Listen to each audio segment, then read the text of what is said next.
nge-29.99 ne-700 gram ye-toaster bread yakwa-Blue Ribbon nge-15. Bonisa uthando lwakho kumhlobo wena ne-FM uzibeke ethubeni lokuphumelela i-40,000 rands. Ukhuphiswano lukama-station lunika umphulaphuli ithuba lokuvotela esona sikhululo senyongweni kuye. Gcwalisa ifomu yokuvota ifumaneka kuradioawards.co.za. Uvote kangangoko ufuna. Zonke iivoti ziyakufakwa emnqwazini nalapho umphulaphuli omnye uyakuphumelela i-40,000 rands. Ukhuphiswano luvala nge-20. Ufuna ukuyibona le interview phaka ku Facebook yakwazi ukusibukela sincokola noTira buso ngobuso kodwa akekho lapha yena e-studio kodwa siyakwazi ngenxa ye-technology. Tira, masikwamkele kwi-breakfast eyondayo ekuseni. Kuvuke kanjani namhlanje? Ni-right? Sanibonani, ngiyanibona ni-right, ni-fresh, ngiyanibona ushayela i-chiscope yakho yamenyezela. Indaba impandla. Ya ulwana nempandla akenzi ubethanda. Hey, okokuqala happy belated birthday Tira. Yes. 47 ndoda yo. U50 selapho. Hawu 50 selapho, 50 lapha. Hayi, ngiyanqonqoza 50, ngiyanqonqoza ngempela. Hayi wena. Ayifani kodwa nawe ebusweni 47 wenza njani wena? Uyayishiya actually wena le 47. Yona ihamba phambili. Ijim. Yeah. Nokuphuza amanzi yonke lonto leyo usigcina ufresh ngalo lonke. Ngiphuza amanzi. Ngiphuza amanzi nje uyabo be-focus. Yeah. Tira uqala kwamuva ngoTira nabona kwi-front page ye-Y magazine. Ngoko ndisayithenga kakhulu i-Y magazine. Uwine i-DJing competition, Smirnoff DJ Knockout. 2000. Yeah. Yeah, it was 2000. Nami nje ngangumfana ngiyiphantela yabo. Ngiphushela ngiqhamuka eThekwini. Ngawina ama-regional finals eThekwini. Then I was asked to go to the finals in Joburg. I was out there as an underdog and ngizoyijabulela ngizoyinwabela nje, and my first time playing in front of like 10,000 people, you know, like I can't. Isethi yakho yayikhumbula ba wokudlala entoni nabi ye-finals? Isethi yami ngikhumbula kahle ngoba ngangireheve kahle. I-DJ ibina 10 minutes ukuthi itshengise iskill sayo iba rock. I think I played about 8 tracks on those 10 minutes and abengidlala ngama 3 turntables. Ngaleso sikhathi ngidlala ngama-vinyl. Ngama-vinyl, hayi indaba zama-CD or whatever. Yabo, so it was a very special day for me when they called me and said I've won the competition. Yeah, yakuvulela ingcango ezininzi ngokuqinisekileyo lonto leyo. Opportunities ezazanayo lo competition nokuyiwina futhi kwakho zezipho zikhumbula into ongazibala ezavelayo kanye emveni kokuba uwinile ke ngokuba neJohannesburg nayo yatshe yayazi. Yabona ke ngoku ne-South Africa. I think for me into eyayibalekile ukuthi ngitshengisa ukuthi it doesn't matter ukuthi uqhamukaphi yabo.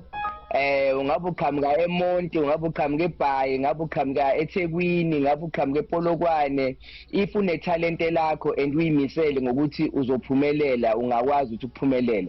And ngathi mase sengiwinile i-competition instead ukuthi ngimove ngohlala eGoli ngoba vele izinto zenzeka eGoli, ngadecide ukuthi yazi ukuthini awuthi ngihlale khona la eThekwini ngikhuphule idolobha lami eTheku, ngibona ukuthi ngenza kanjani ukuthi ngisize nabanye abafisa ukuphumelela but bangenawo amandla ukuthi bamuvele eGoli.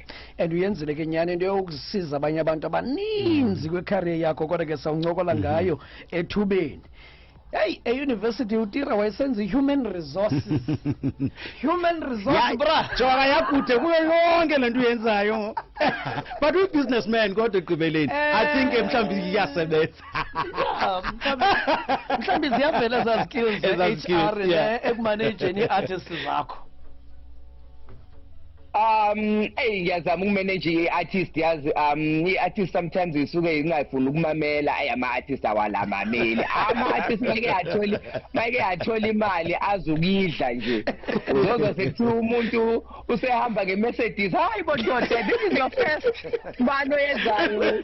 Uzothenga imoto kanti okusho wayungakhe ekhaya, but ke umuntu imali yakhe mayisebenzele kumele umkhulule ukuthi ayisebenzele. But ngaye ngiba-advise sometimes ukuthi guys, let's take care of our homes first, because when this money runs out uzobuyela ekhaya. So mawubuyela ekhaya ngcono ufike khona kumnandi ngoba wenza investment right. Yeah, qala kwethu uva ngawe mawufuna ubunandi hoze Durban kunye noThizozo no Professor no DJ Socks ngelo xesha yey bawenzile umsindo yayenye introduction ngoba mhlawumbe uyiwinile competition kwathi cwaka for unyaka or 2 navela ngale hoze Durban ke ngokwemva koko i-idea yona iye hoze Durban uThizozo no Professor wadibana njani nabo ke phofu no Socks lowo ngoba ziye zankulu into enizenzileyo no Socks ekambeni kwexesha. I think uThizozo and Professor, it was 2005. Oh. Bekas best DJ laphana no Oskido kumnandi nje. I think umhlapho ngomhla ka31 DJ and then uThizozo eshaya mic yabo mawufuna ukujaiva waze Durban what Oskido vele wathi hayi le iyasebenza lento lena asabe se studio se recorder one time nangempela, because we didn't have studios in Durban. We had to fly to Joburg to record our first Durban Kwaito song was at Durban, and that's how actually the Durban movement started making music. Yeah, ilanto nyani benzayibuza because ke for ixesha elininzi ke la xesha besiyazi ba indawo umnandi kufanele kumele uye eGauteng she Eastern Cape she Durban uhambe uye eGauteng, but navela nayitshintsha lonto le idea yoyitshintsha naza nala lentika Durban Rocks yeah. Fact leyo yeah, so iqale njani yonke le idea? So bonile vele ukuthi izinto mawufuna ukuthi umuntu azenze kufuneka muvele eGoli, but mina ngabona ukuthi hayi man le town lene Durban ngathi ne potential nayo yazi, mhlawumbe ngahlala lana ngikhulise leli dolobha leli ngoba already eGoli ziyakhala kuyashawana lapha la Black Center kuyaphithizela. Awuthi ngibe la eThekwini ngizenze izinto ngenzeke la eThekwini, ngenzele nomuntu oseMonti nomuntu oseBhayi ukuthi naye angakwazi ukuthi yazi ngingakwazi ukuthi ngenze izinto zenzeke ngikhona lana enakuzana eBhayi noma eMonti noma eKinaga noma kuphi. Ngempela if you believe in yourself and wazi ukuthi usebenze ne community yakho, you can be able to grow wherever you are. And yandla movement ke wena Tira ikwazile ukuvula ingcango njengoba sibona isoapies, how many soapies esedurban ngoku and kuqale nina after Joburg. So I think la movement yan fact Durban Rocks ikwazile ukuvula ingcango nakwenye industry ezinye industries ninokayiqondi nina kodwa mkhulu umsebenzeni wenzileyo for abanye abantu nezinye njengoba even ne Durban July nayo iDurban July ikwenye level ngoba abanye abantu bafunywa ku Durban July emini bayazi into botira ba organizele ku dolophu yonke iparty. So zininzi nje ezinye izinto ezibenefitileyo. Wena no Socks nadibana njani? Ayusocks nje sadibana kwi DJ box yabo, sadibana kwi DJ box nje thola ukuthi sibhukiwe, hayibona hayi le ndoda lokhu ngihlangana nayo ngebathe hayi le ndoda lokhu ngihlangana nayo, sagcina sesithi hayi ndoda asijoin ama forces lana yabona, uyayibona ukuthi indlela iseyindi indlela inzima, asijoin ama forces lana sibona ukuthi singakwazi ukuthi siliphushe kanjani leli dolobha lethu leli. Hayi savele mabesibize emoyeni mhlawumbe umhlobo wenene lapho i-DJ yeza izodlala eThekwini ithi yes sir upasta lona ukhulumayo njengamanje yes lapha eThekwini ngizobe ngihlala la Durban's finest uDJ Tira no DJ so hayi igama lagcina lihlezi kodwa hayi mina ni Durban's finest. Okay, ndiyayiva. Nisasebenza kunye no Socks ngoba ukuphela kwayo yaphela iDurban's finest manqala lapho ndingathi ngokuphela kwayo yaphela iDurban's finest. Yes or no? Yes or no? Izinto zempilo zinjalo, ishona phezulu ishona phansi, ishona phezulu ishona phansi. But mina I think in 2005 that's when I decided ukuthi nami ngiqala icompany yami Afrotainment. Ngaqala icompany Afrotainment, then artist lami lokuqala it was DJ Sindo, and then after lapho kwaba khona Big Nazo, Juicy, Fisherman, hayi yahlangana igenge, hayi zaya phambili. And then in 2011 kwaqala ilentuzana Effect Durban Rocks yabo. Islogan Effect Durban Rocks saqala sona ngabo 2006 ngoba sasithi thina ngomusic wethu yabo, it's Effect Durban Rocks. But manje sabona ukuthi okay siyabuza abantu bayasizwa ukuthi sidlala umusic, but amadingana nama events abantu mabeza eThekwini bathole ubumnandi oburight sase sithatha yona le brand le besilokhu siyiphusha sithi Fact Durban Rocks savele senza yona ibe event yaqala ngo2011 njengoba isasekhona namanje hey baza neqomu ke ngoku singayiqhela ke naza nenye sound eka hey ivelaphi lokukhala nempempe lapha bemiyeki chaos yengxoxo mhlambi lo mbuzo wakho masewuqale eqaleni ngoba ingxoxo isekhona igqom iqale phi kakade ngoba kwingoma zenu zakudala kwaphamba igqom ibekhona kwi-lyrics zakho Tira ikhona indawo ethi kushaya igqom lapha uyayiva ngongoma ingathi ikhona inyane ethi igqom iqale kanti iqale phi igqom yabona ukhumbula ukuthi angithi before kuphakama iDurban bekuyigoli iphethe ngekwaito oMandoza oTKZ beshaya le mid-tap kwaito yabo yabo ehamba ngo110 beats per minute bese sifika thina sithi hayi thina umusic wethu uthi faster thina siyagijima kakhulu lana saqala sakha ingoma owoze Durban ingoma zo Elvovo zaba fast yabo and then sase siyaqala ke lapho leyo sound yethu yagcina futhi isithene into gqom sekufika odladla mshunqisi no distraction boys no bani yabo njengoba nepiano seliphinde lavuka nalo liyigoli labuya lathi hayi siyayibuyisela emumva la iqale khona 114 njengoba kunamapiano nje so emhlabeni I think wonke umuntu creative uyakwazi ukuthi aqhamuke nento entsha abantu abazoyijabulela and abantu bayisupport and iye phambili kuzo zonke artists osayinile yazo nikhumbuza nge-Distraction Boys nikhumbuza nge-Big Nas Gadla Mshunqisi Juicy baninzi istable sigcwele neqwabe twins nazo yayiphi igroup oqomba into yoba kwezi signings zam naba abona abantu endingazange ndenze mistake ngabo ayithetha uba into yoba khetha umzali ngamnye kakala awukwazi ukhetha abantwaneni bakho ndithanda lo kunalo ndithanda lo kunalo but oqonda into yoba hayi jonga apha andizisoli apha ndasebenza straight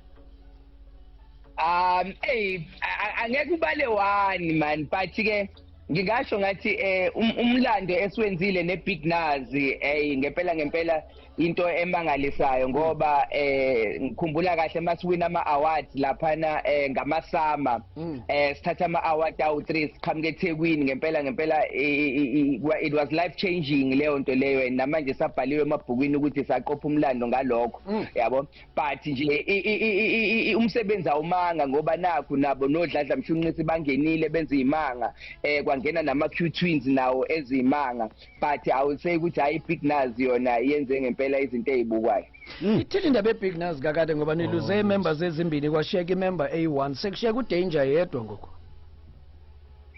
kushiyeka uDanger yedwa manje unenkani naye uBhilitile uthi uyaphambili akayo usazibiza iBig Nas kodwa uperforma yedwa uDanger mhlawumbi sayibuza kuye ngenye imini lonto leyo but uluvo lakho luthini wena ngoba benoveske abenguDanger nje xa simazi uba nguDanger weBig Nas but usazibiza iBig Nas A1 wow hayi nami bekulokhu ngimbuza ngithi ndoda iplan yakhe ithini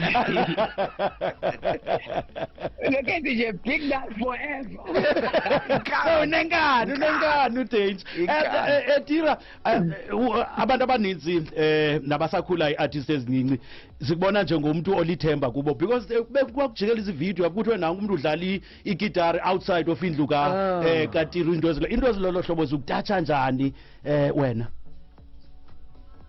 yabona ke lapho kuseke uNkulunkulu lapho eseshow off ngoba ngempela into eyenziwa umduduzi it was like really strange nami ngangayitshela ukuthi kuzokwenzeka ngalendlela okwenzeka ngayo but yazi uyabona ulele uyasizwa lesi siginqi siyasho ngaphandle endlini hayi bo lesi siginqi lesi ubalo odlala iradio laphana ngaphandle ayithi ngiyaphuma hayi bo khona umliso ohlezi laphana location malokazi hayi bo ngasho ngathi no this is something I think nokuthi nje ngiyithathe leyanto leyana ngale moment eyenzaka ngayo ngiyifake ku Facebook yabo yenza ukuthi nami ngithole ugquzu lokuthi ngiphushe ngempela ukuthi hayi ngeke leli talent angikwazi ukuthi ngivele ngiliyekele kufanele ngenze something ngalo hayi nangempela umduduzi manje hayi he's a star.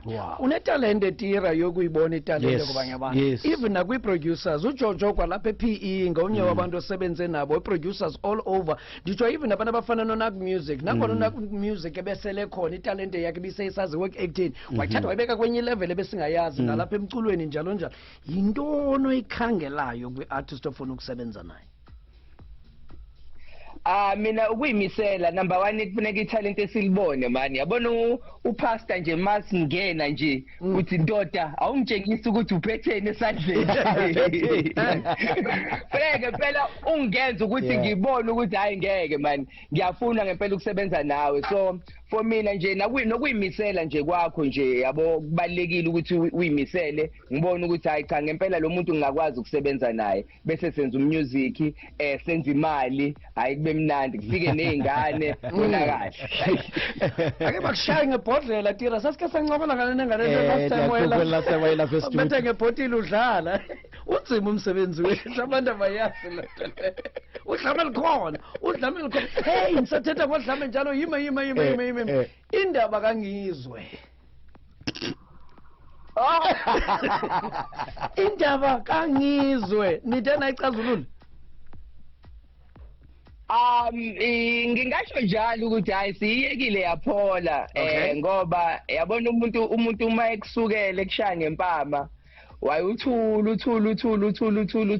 uthi hayi awidlulisi hayi kade sivele sahlangana kwenye event Mahlangana kwenye event hayi lo baba lona ulapha le stage Tira the best artist the best wamlanda ngithi wena usanda kukhuluma kanje ngami wrong uyaphetha angikutshele lokho but ke ayidlule but izinto zakhona ayitira ngenxa yexesha funeka siyibamba apho manje siliphele bathe okugqibela i-hour I know i-hour nyani uTira belincinci nyani exesha but Tira u50 uyangqongqoza kusuka apha ngokuyaphi singalindela ntoni?